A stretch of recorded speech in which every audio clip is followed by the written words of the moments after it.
دوستوں میری عزیزو، آج میں آپ کو ایک بہترین اور شاندار عمل دے رہا ہوں، نہایت ہی مفید اور کارگر ثابت ہونے والا ہے یہ ویڈیو آپ کے لیے۔ اس ویڈیو کو اسکپ مت کرنا، بس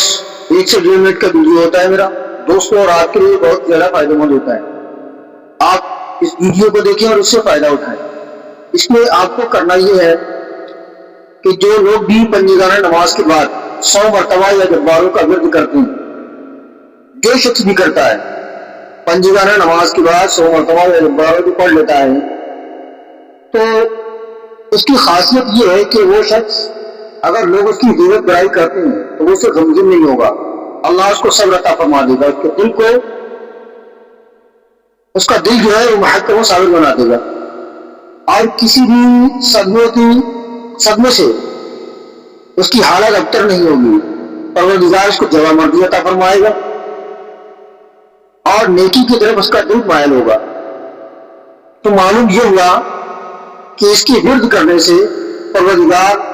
آپ کو صابر بنائے گا، جواب مردی عطا فرمائے گا، نیک کاموں کی طرف آپ مائل ہوں گے، اور دوسرے جو فاسق لوگ اگر آپ کی برائی کرتے ہیں، آپ کی مخالفت کرتے ہیں، آپ کی چغلخوری کرتے ہیں، غیبت کرتے ہیں، تو آپ کو اس سے کوئی فرق نہیں پڑے گا، کیونکہ پروردگار آپ کو صبر عطا فرما دے گا، اور اس میں مبارک سے اور بھی بہت زیادہ فائدے حاصل ہوں گے، آپ کو بے شمار فوائد ہیں اس کے۔ اگر یہ ویڈیو آپ کو اچھا لگا ہے تو لائک کریں، کمنٹ کریں، اور ویڈیو کو شیئر بھی کرتے چلے جائیں۔ دوستو بنے رہے ہمارے ساتھ، جلد حاضر ہوں گے ایسی اچھی سی تعلیمات اور معلومات کے ساتھ، تب تک کے لیے اجازت چاہتے ہیں، شکریہ، السلام۔